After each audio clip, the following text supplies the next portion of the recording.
Hi, this is Nate Champion, and bringing to you an episode of Wine About Life with Leonard Pollard. The purpose of this show is to get to know some of the business leaders and community leaders in the area here and see what makes them tick. And so, Leonard, thank you for joining me. Thanks for having me, Nick. Great guy you are, man. Appreciate it, man. Good to see you today. Came Good to by see with you, some man. wine for me. So real quick, guys, so like I said, this was an idea that was brought together when Gary Vaynerchuk came up with his Wine Empathy Club. So I actually have some of the rosé that came for the first subscription. Smells good. Smells good. And so the idea here is to, again, get... Growing up in the Catholic Church, right? Mm-hmm. And in the 80s, that wasn't really the norm in the city of LA. You know, Right. The public school system was quite similar to Chicago public schools. So me being the kid in the uniform, you know, at the bus stop, I was kind of like the oddball. So that was really a challenge, right? And then it got even worse as I got older, you know, junior high and high school. Yep. with Bloods and Crips and gangs. And again, I was the neutral kid, right? Because my folks lived in one gang neighborhood and my grandma lived in another gang neighborhood. And I was always in between both houses. But that was always a challenge for me, you know, avoiding all the riffraff that came with the stereotypes. You know, the Catholic schoolboy living in gang territory. Sure. Yeah, it was really rough. And I think the way I overcame that was when I got involved in football, because I've been playing football since junior high, you know, and started to bulk up and beef up, right? And then it was look at the Catholic schoolboy, you know, busting out of his shirt, right? So that made conversations easy. But, you know, growing up in LA it's not all the glitz and glamour. Right. That people say, oh, beaches and sunshine and all that type of stuff. It really wasn't. I mean, the pace of life on the East Coast and the West Coast is significantly faster than the humble abodes we have in the Midwest. Yeah. You know, and I experienced that at a young age, because now as an adult, it's like, hey, why are you saying hi to me? You know what I mean? Right. What can you do for me? As a kid, it was, why are you trying to be different? Right. You should try to be like us, right? So that was probably the toughest experience growing up, not wanting to be like everyone else, not wanting to wear red or blue, right? Yeah. But, you know, I wore my baby blue and my dark blue khakis and Sure. my blue shiny shoes, right? And that's the way I lived my life, again, from a kindergartner all the way up to 12th grade, right? But it was challenging, you know, simply explaining why I wasn't following the norm. Sure. You know? Well, and how did that change your perspective as you kind of went through your career now? Like, how does that help adjust your perspective? It absolutely made a positive impact, because, again, even today, I like to go, I'm not going to say against the grain, but I don't want to I don't want to travel the same road everyone else is traveling, right? So if there's an express lane or a carpool lane, you'll probably find me there, right? I'll even jump in the carpool lane in California by myself, Sure. right? And I'm willing to pay the fine, because I don't want to be stuck in the traffic with everyone else. LA traffic is brutal, Oh, yeah. right? But they do monitor those carpool lanes, man, like with cameras and all that stuff. And, you know, that's everywhere now with technology. They just take a picture and send you the ticket. Sure. But, you know, that's how I adjust. I look for opportunities to be different, right? Yeah. And if I could attain a common goal, right, as everyone else, and maybe achieve it sooner, doing it a different way, that's what I take pride in. Perfect. You know what I mean? And personally and in business. So that's how I battle that growing up stuff. It's a lesson I learned when I was younger. I wish I would have known that would have made a big impact. That one I know off top, right? So, old mentor of mine, good friend of mine. Is it okay if I say his name? Yeah, go ahead. His name's Neil Coleman. A lot of people know him. Good old South Sider, right? Sure. Go White Sox. But Neil taught me years ago, over 20 years ago, save 10 cents of every dollar you make, right? If someone hands you $1, immediately break it down and put a dime away. And if you were to do that for every dollar you make and treat it as though it doesn't exist, right, you'd be amazed at how much money you could save in a very fast amount of time, right? And this is something that I would say he introduced me to about 20 years ago. I mean, I'm 46, so still then, at 26, I had already been working for about 10 years. Right. You know what I mean? Oh, yeah. And saving just something as small as 10% of every dollar, right? Had I been doing that from the age of 16, I think, when I officially got my work permit, I'd be in pretty good shape today. Yeah. So that's something that, again, that if I were to know that a lot sooner, I think it'd be a great position today, financially. Oh, right? yeah, definitely. You know, and I always find myself preaching that to my kids, right? And to some of my prospective clients now, right? Because it's really easy when you break it down to something that small, right? Because Right. a lot of times $1, it's like, okay, it's only $1, right? But if you were to take 10% of every amount of money and put it away, pay yourself first. And a lot of people use that, pay yourself first. Right. Yeah, I Right? heard that. And not to make it about money and savings, but that's something that I always think about. Because, you know, again, when I tell people, oh, I'm ready to retire in the next 5 to 10 years, they're like, oh my God, you're retiring early. And I'm thinking, I've been working my whole life. Right. The minute I got my work permit, I was working. You know what I mean? So, again, that was one of those, going back to your first question about, you know, some of the experiences and the challenges growing up, you know, trying to be different. You know, I was that kid that was always working. Yeah. Right? So that's one thing that sticks with me. It resonates all the time. Something that I wish that. Who was my hero growing up and why did I admire him? So this one's going to be funny to you, but David Banner, the Incredible Hulk. There you go. I'm a 70s baby. So in the summertime, Dukes of Hazzard, I feel Incredible obliged Hulk. to show the Captain America Yes. cufflinks I got going on. that. But, and we won't do any Endgame spoilers if you haven't seen it yet, but go ahead. Yeah, so the Incredible Hulk, man, I used to watch that show and I used to, it really used to get me excited as to how calm Dr. David Banner was, right? I mean, just cool as a breeze until someone touched a nerve. And then it was rip the shirt off, muscles popping out. And, you know, a lot of times people say, you know, LP, people know me as LP. My Right. name's Leonard Pollard. So it's Sure. like there's Leonard Pollard and there's LP, right? So there's Leonard Pollard when it comes to playing ball with the kids or playing video games with the kids or, you know, trying to make something work in the office, right? Leonard Pollard approaches it, but sometimes LP may get involved, you know what I mean? To bust out and flex and, you know, pop a vein just to make things move a little smoother, right? But that's crazy that I say that. When people ask me that, though, the Incredible Hulk, right? When they made the movie, I was really excited, right? And I got the little characters and all that type of stuff in my home office because, again, when people see the Incredible Hulk, they're scared and they're intimidated, but little do they know there's this little doctor in there, right? David Banner. And, you know, I ask people all the time, you know, who do you want to see today, Leonard Pollard or LP, right? So we could do a little bit of both, right? But I don't know if I admired him. Well, I did. I see you when you're younger. It's all Yeah, good. because it was amazing to me how this cool little 130-pound guy could just turn into this monster who could just move a building. Sure. Right? And I think what I like about that, again, is the mindset, right? Anything's possible. I've always lived that way. I can do anything if I put my mind to it or if you show me how. And even if you show me how, I'm going to add my own how I think it should go to it. Yeah. Right? I mean, I don't know if this is a thing for men or if it's me, but I don't read directions. You know what I mean? So I kind of... Well, even being a millennial thing, we just kind of pick up the controller and start clicking buttons. We just start moving. We start making it happen. You know, I do that all the time, putting furniture together, right? I'm going to figure it out, right? And if I get lost or confused, then I'll read the directions. Right. Right, but that's kind of a careless way to approach some things in life, but, you know, with a winner's mentality, it's like, you know, Neil Coleman, I'll reference him and get back to that. You know, the swimming pool full of cow manure, right? If I tell you there's $10 million at the bottom of the pool, how are you going to get it? Do you know what I mean? And, you know, people sit there thinking and struggling with that. And my response is, I'm going to dive in. Yeah, why not? Right? You know, people are, give me a fishing pole, give me some rope, give me a net. No, you don't have time for that. The money's there. Go get it. Once you get the money, you can cure whatever medical woes. Yeah. Right? So that also leads me to think about the Incredible Hulk again, right? David Banner is sitting there thinking, I need a net. But the Hulk is just going to, you know, He's going to jump in and just start turn throwing the shit whole around. pool upside down to make the money fall out, right?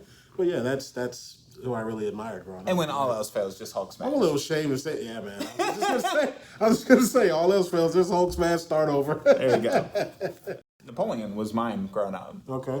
And I got so fascinated with it because I had like a Risk game that you could play, and you could, they had generals and forts and all this for like 95, 96. My parents had a computer, they got a new one, so they like handed it down. And that was like the only game it would play. But it was a lot of fun. It was a thinking and strategy, so I started learning all about the revolution, they had American, but it was like scenarios. You could conquer Europe, which was like 193 territories, but you could set yourself in 1787 France. Wow. And like crush the French Revolution as Napoleon, and then expand, secure France, and then grow out from there. And so it was a lot of fun. So I started studying and reading it. And the part that was always interesting, I was always smart, but I didn't have the greatest social skills. Right. So he was brilliant. Average man, he actually wasn't small. They did that so that they wouldn't feel so scared about him. If you knew that, did you know that? I heard about that. Yeah, he wasn't actually small. They just did it so that he would feel more insignificant to them. Got it. Because he had that much of a legend. But he was brilliant.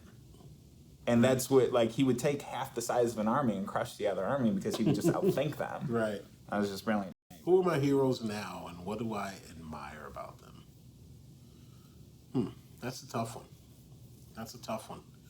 You know, I'm biased, Nick, but I'm my own hero. I mean, I'm a God-fearing man. But I admire my evolution, right? Growth, change. You know, I can't really say there's an individual person. Well, I can say, you know, my mom, you know, and I'm biased in saying that too, but I've watched her evolution as well. You know, more or less being a single woman and taking the adversity of coming from Central America to California and raising two boys, myself, my brother, you know, very strong. And she's my mom, and I'm biased in saying that, but you know, you know, they're out there, but you know, they're slim pickings, you know, to find individuals, not just my mom, but individuals, people. And I say myself when I say, who do I admire? And I'm a hero, to say that, you know, 3 to 5 years ago, I was a completely different person, right? Being very careless, you know, not thinking things out, Hulk smash and everything, as opposed to sitting back and saying, hold on, let's look at this as David Banner, right? So I think a lot of the things that personally I could attribute my successes to as a father, right, as a leader per se, is the ability to embrace change, right, and control the Hulk, right, and stay calm through situations, and vice versa. There are situations where, you know, you may have to intensify things in order to make things happen, right? And that's where Hulk smash comes out.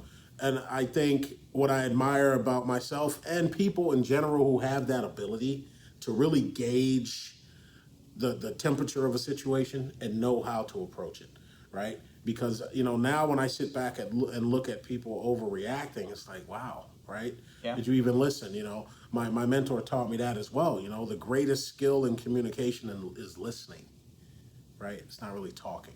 Right. You know, because a lot of times if you ask the right question, you're going to get all the answers to the other 9 questions out of your 10. Yeah. You know what I mean?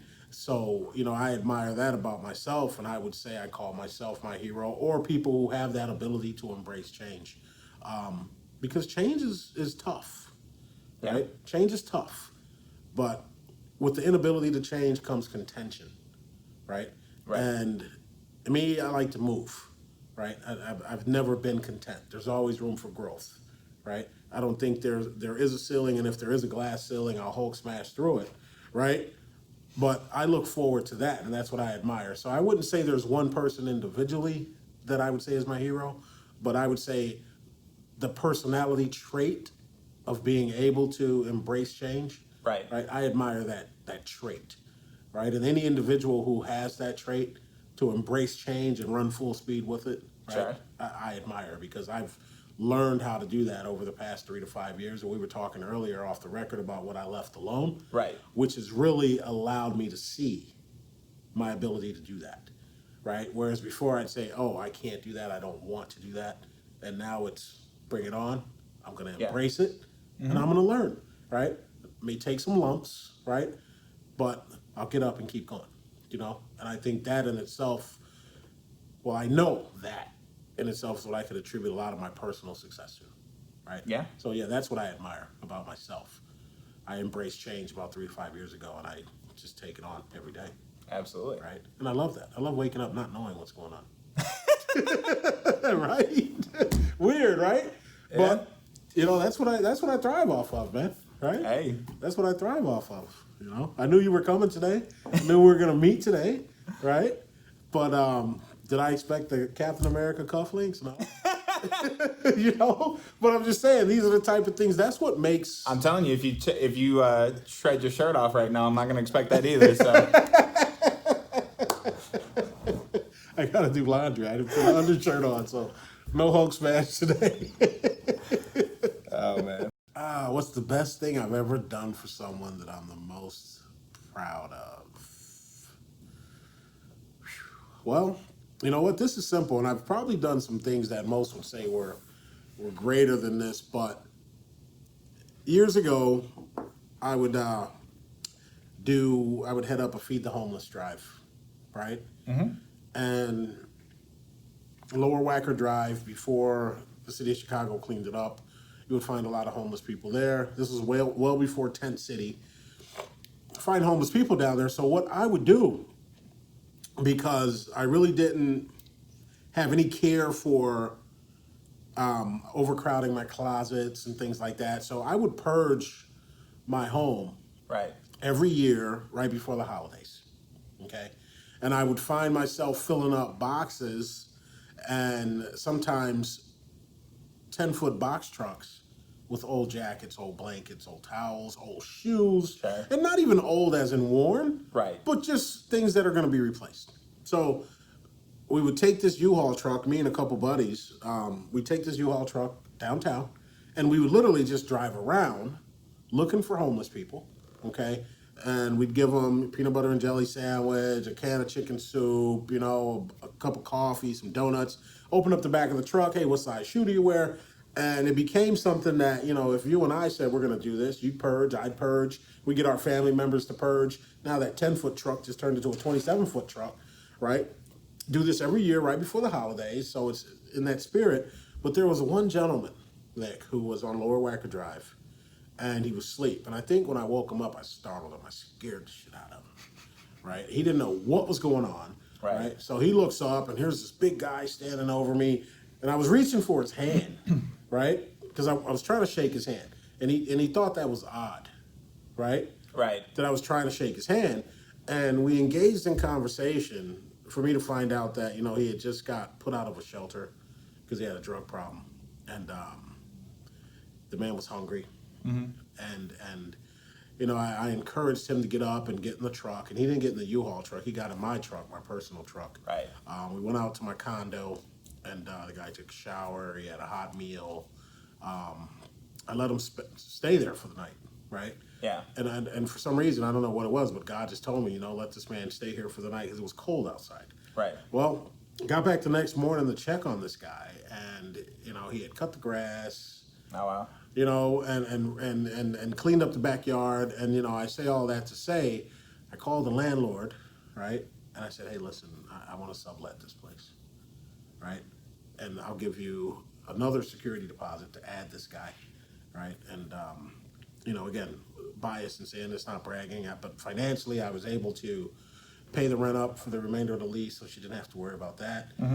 She ended up hiring him as a handyman, okay? And just about 4 years ago, I did a purchase loan for the guy. Oh wow. So that in itself, you know, I think I had tears in my eyes. I was gonna say you changed his life. Because that's a true indicator of a life-changing moment. And for some reason, you know, the other guys, I would just say, hey, here's a sandwich, here's some coffee, right? And this guy, for some reason, I needed to wake him up. And I think what it was is that all of the other guys were just going to take everything. And this guy was asleep, right? So I took it upon myself to wake him up. And again, you know, just a couple years ago, 4 years ago, you know, I did a purchase for the guy. It's awesome. You know what I mean? So that one sticks heavy. And there's some other things greater than that. But that one always resonates because, again, we hear every day about what people believe they can't do and what's not possible, right? And you get people who are in these situations, homeless or unemployed, or, you know, feel as though there's no way to make ends meet. So they clam up and they refuse to engage in conversation. We were talking about this earlier, right? With the power of the internet and technology, we tend to forget that as a people, we're most valuable to each other, but we have to engage, right? And I personally engaged on that morning. when everyone else was just scattering around doing their own thing, right? And Yeah. this man is probably better off today than a lot of his peers were back then. So God, that makes me feel good. Got it. Yeah, that makes me feel good. Yeah. I'm gonna tell that story until I go to my grave, because a lot of times people always tell me what they can't do and what they don't think they can do, right? I tell them you gotta understand, you gotta believe, right? My grandfather always says, you can have all the degrees you want, all the certificates, you can read all the books, but trust and believe. A lot of times it's not what you know, it's who you know. Yeah. Right? So It's amazing. Was it if your why doesn't make you cry, it's not your why? Mm-hmm. Like you've heard that or whatever. The only one that's ever resonated to me on an emotional level is that, like, if I die, I want everybody to show up to my funeral and just basically say that I made them a better person by being in their life. Right. That's the only thing I want. That's the only thing that's why I coach people. That's why I engage with people. That's why I help them to sell insurance. Like, I'm good at it, but like my why is like coaching and mentoring people. Like, that's what I like doing. right. For people to show up, like if I were to go and get hit, like somebody's gonna show up and say, you know what, I'm better off because Nick was there. Right. That's all I want. Right. And so, that guy, dude, you changed that guy's life. Absolutely. Like, Absolutely. There's no doubt about it. Absolutely. That guy's gonna show up and say that. Right. Like, if Leonard hadn't reached out his hand that one day, then that's incredible, man. Yeah, man. So, what is one thing people should know about me that most people don't know, or that they do not know? And I would say I consider myself to be a human chameleon, right? So I do have this innate ability to change, right? And we talked about that a little earlier. I know I'm really good at observing and then figuring out who I need to be. Yeah. In a situation, right? And it protects me and other people in that aspect. As I've gotten older, like I said, I've embraced that. And I think people really need to know, right? And we were talking about this earlier, with gender and race relations, and not to get political or religious about it. Sure. But I think a lot of people need to understand that, yes, I'm a big guy, I'm a tall guy, I'm direct. I look people in the eye when I talk to them. Sure. Right? On the flip side of that, my fiance, my daughter, and those who are close to me say, oh, he's just a big bear, don't be scared. Right?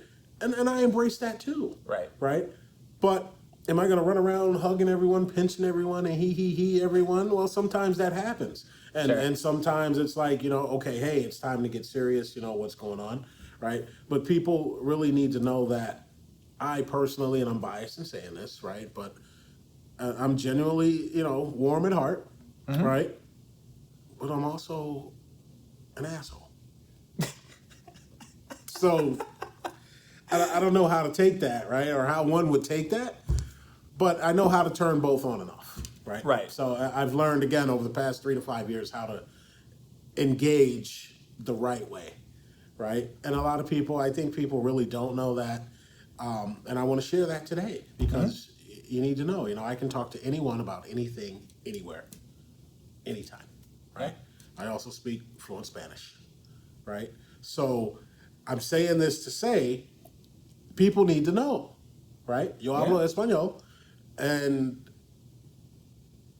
I'm good at it, right? Sure. And I can talk to anyone about anything, and I'm open, right? I may not always appear that way, Right. But again, we have to engage more as people, right? Like us sitting down here, having wine and having conversation. Right. This is what we all need more of, right? And I'm saying that I'm open to that, right? And I want people to know that I'm open to that. It's not always about sending a text message or an email, send me a handwritten note. Honestly, I got one again this morning, and it's like the most amazing thing, opening an envelope that's handwritten and addressed to you. Sure. Because there's the thrill of the unknown, like what's in there, right? And it's handwritten. It's not pre-sorted mail, right? So again, I'm just saying this so people know that yes, I'm a person, right? And I love people, right? And that's what LP stands for.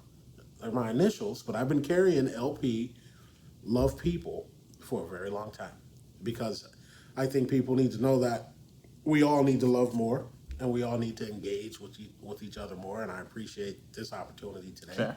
because off the record, we don't do enough of it. Right. You know what I mean? Absolutely. And that's what I want people to know, that I'm open to conversation. I'm always ready to sit down. I mean, on Fridays, my calendars are open 9 to noon, right? I'm at a coffee shop somewhere, just ready to sit down, have coffee, and talk to people, right? Yeah. No phone, no computer, no laptop, because I think we get so engulfed in that in our daily lives that we forget about people. So that's what I want people to know. I'm a person. Awesome. Not this big, incredible Hulk machine. I mean that too. Right. Okay. Can So be. guys, this has been Wine About Life with Leonard Pollard. Leonard does some amazing mortgages as well with Homebridge Financial. Leonard, what's the best way for people to get a hold of you, to connect with you? Honestly, I like to say give me a call, 630-401-9495, but I have found out that you can simply Google search my name, Leonard Pollard, Leonard. Last name is Pollard, and you will find the various avenues that will allow you to get in touch with me. So I'm probably on every social media platform, right, by my name, Sure. Leonard Pollard. I'm not using some secret, I'm the Incredible Hulk today, but I'm David Banner tomorrow at Facebook.com. No, it's Leonard Pollard, so... Be a little long. yeah, that would be a little long, right? But yeah, 630-401-9495 is probably the fastest way to get in touch with me. And Cool. that's text or phone call or whatever you choose. Awesome, guys. Well, thank you again for joining us, and I'm going to do a little something different here. We're going to Hulk smash out, so bye. All right, guys.